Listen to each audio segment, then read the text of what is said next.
દોસ્તો, જય અલખધણી, જય અલખધણી, જય અલખધણી.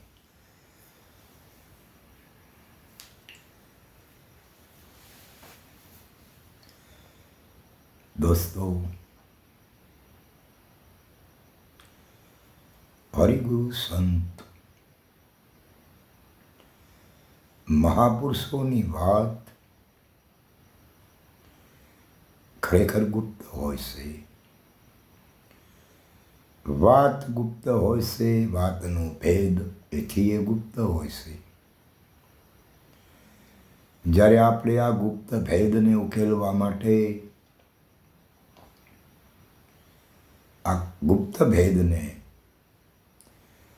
જે મહાપુરુષોએ ખોલ્યો હોય, આ ગુપ્ત ભેદનો અનુભવ કર્યો હોય, એવા પ્રગટ પુરુષ, એવા મહાપુરુષની પાસે આપણે આપણી વાતને રાખવી જોઈએ. મેં અગાઉ પણ એક વાત કરી હતી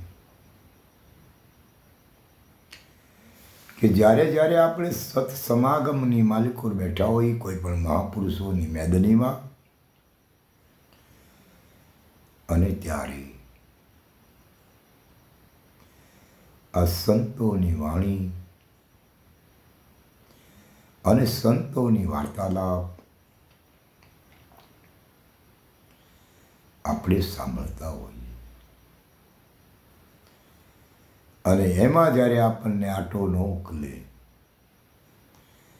એ વાતની સમજણ આપણી અંદર ન ઉતરે,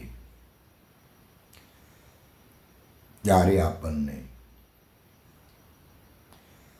સંશય ફૂટે, અને એ સંશયનું સમાધાન કરવા માટે આપણે કોઈને કોઈ પ્રગટ પુરુષની પાસે જવું પડે. અને પ્રગટ પુરુષ એને કહેવાય કે જે વાતથી પ્રગટ છે, જે એના અનુભવથી પ્રગટ છે. આવા સંતની પાસે જઈ, આવા મહાપુરુષના સાનિધ્યમાં બેસી, અને આપણને જે જે સંશયો ઉપસ્થિત થયા હોય એની આપલે કરવાની વાર્તાલાપ આપણે પ્રેમથી કરવી જોઈએ. એક મેં ઇતિહાસ સાંભળ્યો છે, અને મનોવાદી સમાજના લોકો સાચા ઇતિહાસને તોડી મરોડી અને અલગ રીતે પેશ કરે છે. પણ રામદેવ મહારાજનો એક ઇતિહાસ મેં એવો સાંભળ્યો છે.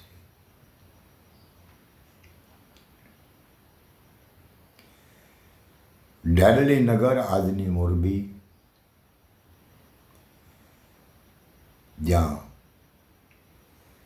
રાજા રાવત રણસિંહ હતા, અને એ ગામની અંદર, એ ઢેરલી નગરની અંદર ખીમડિયા કોટવાલ નામની વ્યક્તિ અને એમના ધર્મપત્ની ડાળીબાઈ,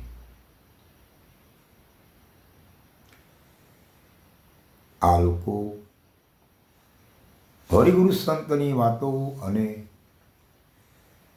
સત્સમાગમ કરી એમનું જીવન નિર્વાહ અને સંતોની સાથે આનંદ માણતા હતા. એમાં એક સમય એમને પાઠ કરવાનો સમય આવ્યો.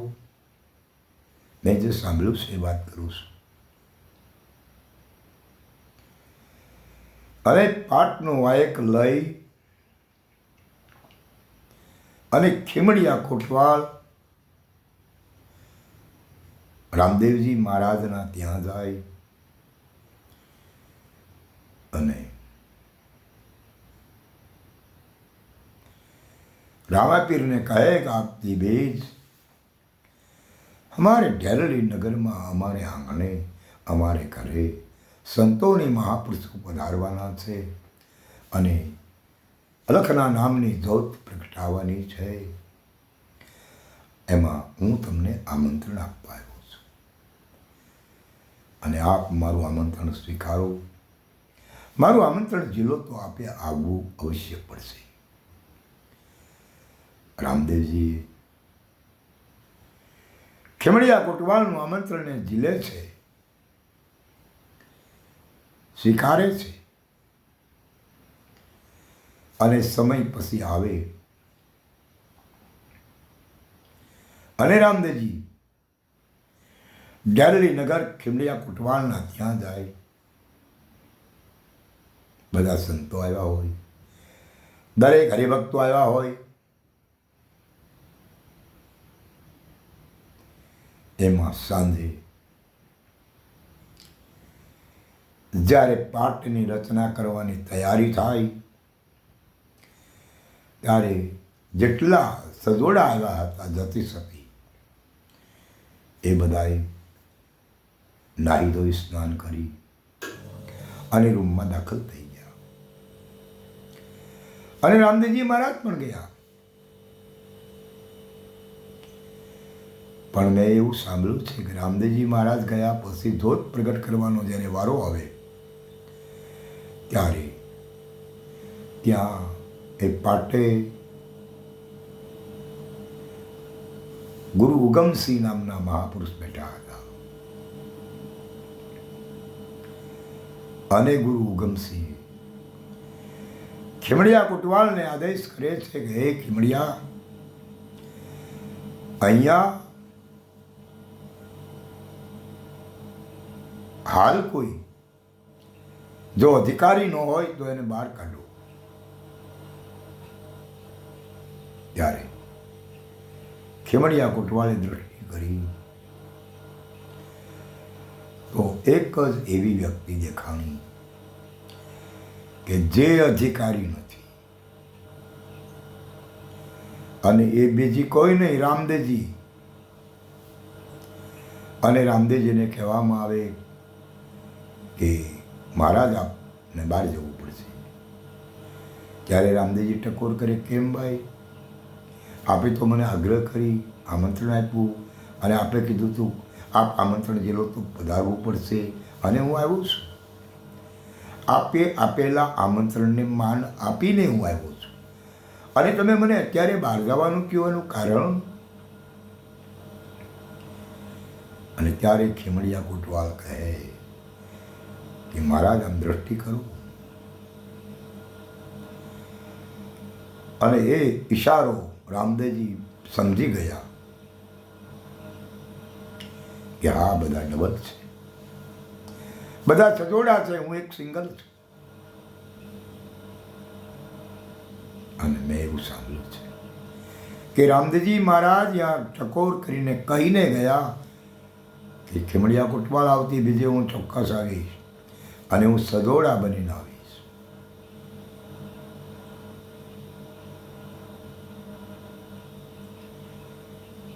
એટલે ઘરે વ્યા ગયા। હવે આપણે બધા એવું સાંભળીએ છીએ કે નેતલદે ને શરીરની 36 ખોટ હતી અને નેતલદેને માયરામાં પધરાવતા રામદેવજીના हाथ मिलनना समये ए पंजो हाथ में वेगता रामापीरनो स्पर्श थता एनी 36 खोट मटी गई। विचारो दोस्तों, आ वात केटला अंशे व्याजबी छे अने साची छे। जे व्यक्तिना अंगमां खोट होय एक ज अंगनी अने कोई महापुरुषनो स्पर्श थाय अने खोट मटी जाय तो ये महापुरुष के एवं આપણે કરીએ કે નહીં? જેના હુકમનું પાલન ચોક્કસ થાય કે નહીં? થાય, અવશ્ય થાય। પરંતુ અહીંયા ઉલટું થયું છે। અહીંયા ઉલટી ગંગા વહે રામદેવજી મહારાજે નેતલદેને કીધું કે આવતી બીજે આપણે પાટે જવાનું છે, અને જે પાઠના રીત રિવાજ ને નીતિ નિયમો હતા અને જે હશે એ કદાચ રામદેવજીએ નેતલદેને કર્યા હોય વાકેફ, અને એ નીતિ નિયમો અને એ સિદ્ધાંતો કદાચ નેતલદેને ગમ્યા ન હોય, એટલે નેતલદે ના પાડી દે કે મારે અહીંયા નથી આવું. પછી રામદેવજી એને સમજાવે, કેવું સમજાવે છે કે નેતલદે, હું રામ હતો અને તમે સીતા હતા, તેથી તમે આ વડા ધર્મની વાતની મારી પાસે માંગ કરી હતી કે સીતાજી પૂછે શ્રી રામને, સીતાજી પૂછે શ્રી રામને, કરો મને વડા ધર્મની વાત.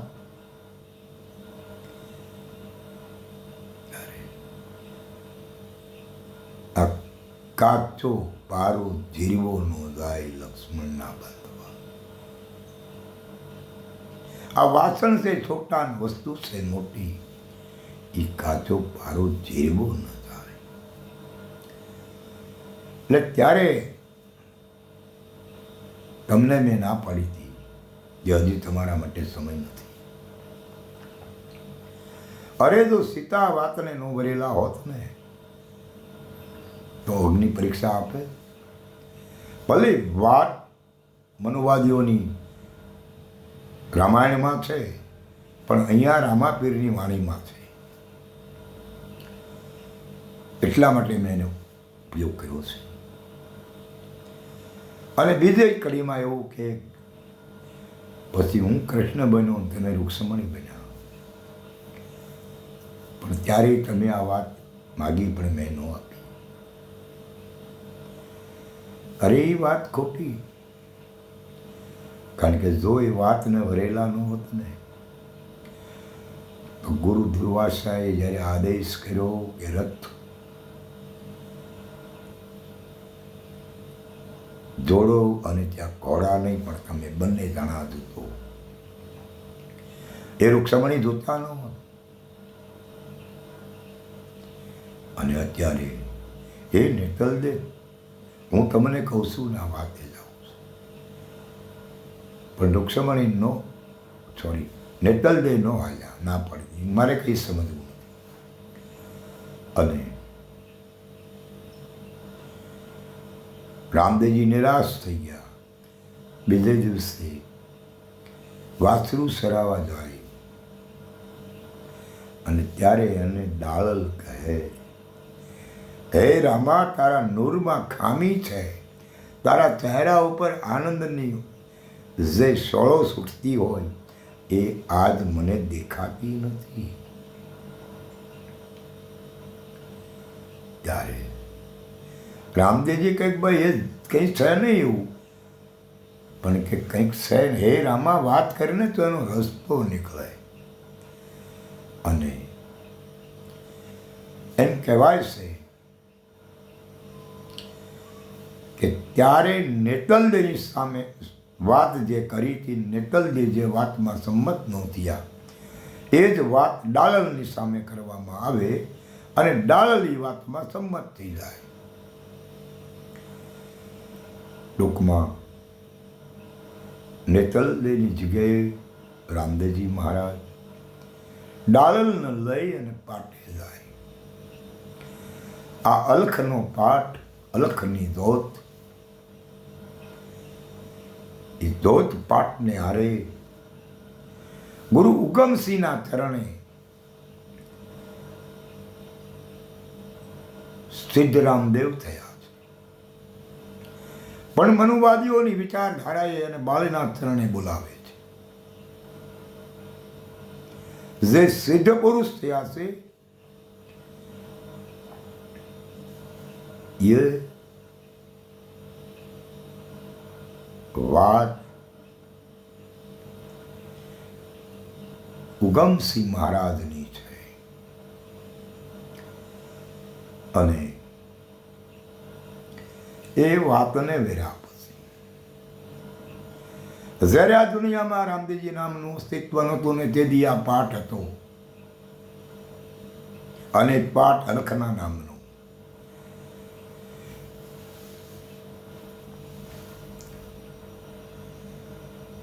અલખ ધણીના નામનો પાઠ. અને ગુરુ ઉગમસિંહ મહારાજે જે વાસ્તવિક અનુભવ કરાયો રામદેવજીને,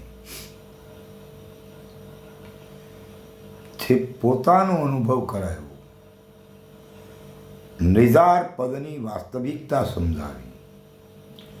નિજાર એટલે શું એનું નિજ અનુભવ કરાયો. નિજ અનુભવ એટલે પોતાને અનુભવ કરાયો. અને જેમને સોહમ નામની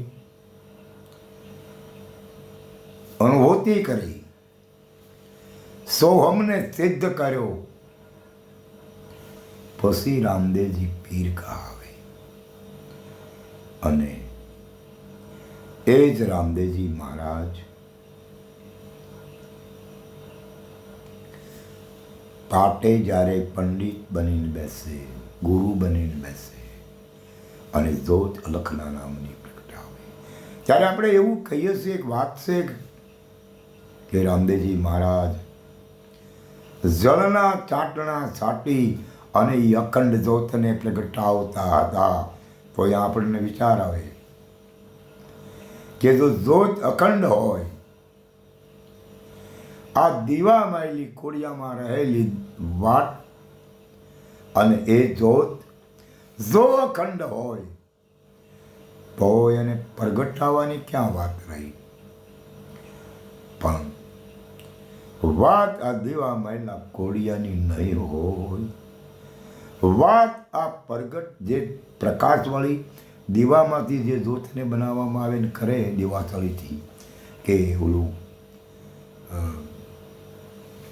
કંઈક કહેવાય એને, એ વાટની ઉપર કપૂર મૂકી અને પછી એમાં ઘીના ટીપા પડે ને, ઝલક આગ લાગેલા હોય અને ગરમ હોય એટલે તરત એ કપૂર લાગી જાય. એટલે એની વાત નથી. અખંડ જ્યોતની વાત वो नहीं है. અખંડ જ્યોત દરેક ઘટઘટમાં છે. આત્મા સ્વરૂપી તમારી પોતાની જ્યોત દરેક ઘટઘટમાં છે, પણ એ પ્રગટ નથી. અજ્ઞાનની અંધકારની આંધીમાં એ છુપાયેલી છે ને દબાયેલી છે. એને પ્રગટ કરવા માટે સદગુરુ મહાપુરુષ, પ્રગટ પુરુષ પ્રેમ જળ સાટી અને અજ્ઞાનની આંધીનો પડદો હટાવે, એટલે નિજ ઘરની વાસ્તવિકતા સમજાય. એવી આ વાત, જે નિર્ભય પદની વાત, પણ જ્યારે ગુરુના ચરણમાં બેસી અને આપણે જે કરારો કર્યા હોય, 5 ચીલની પ્રતિજ્ઞા લીધી હોય અને 5 ચીલની પ્રતિજ્ઞાનું પાલન ન કરી શકીએ ને, તો વાત આપણા માટે નકામી છે. આપણે એ વાતને કંઈ લેવા દેવા નથી, કારણ કે આપણે લીધેલી 5 પ્રતિજ્ઞા અને એનું પાલન પાછા જો આપણે જ ના કરી શકીએ તો આપણને વાતને શું લેવા દેવા. અને જય ગુરુ મહારાજના ચરણમાં બેસી, જય પ્રગટ પુરુષના ચરણમાં બેસી અને આપણે જ્યારે એવો એમને દક્ષિણારૂપી તન, મન અને ધન અર્પણ કર્યા હોય, યા તો સમર્પણ કરી દીધા હોય, અને પછી એ જે તે સમયનો જે પ્રેમ હોય, વર્તમાન જે રહ્યું ને, એ વર્તમાન દરેકને કાયમ રહેવું પડે. અહીંયા ગંગા સતીનો મત છે કે જેના બદલે નહીં વાણીને વર્તમાન, જેનું બદલે નહીં કોઈ દી વાણી અને વર્તમાન. જે વાણી બોલતા હોઈએ ગુરુ મહારાજને જેની સેવા હોય અને ગુરુ મહારાજને આપણે સ્વીકાર્યા હોય ત્યારની જે વાણી હોય અને ત્યારનું જે વર્તમાન હોય એ આપણે કાયમ રાખવું પડે. અને એવા મહાપુરુષની વાતને વર્યા પછી એ વાણી અને વર્તન જ્યારે આપણા ઘટે અથવા એનાથી હટે વ્યક્તિ, તો પણ એ વાતનો અધિકારી નથી. માટે અખંડ પદને પામવું હોય તો કાયમ તત્પર રહેવું જોઈએ. જય સંત મહાપુરુષના ચરણમાં બેસી અને આપણે જે ભાષા વાપરી હોય, આપણે જે વાત કરી હોય એને કાયમ રાખવી પડે. એવા પુરુષની આ વાત છે. અચ્છા દોસ્તો, જય અલખ ધણી, જય અલખ ધણી, જય અલખ.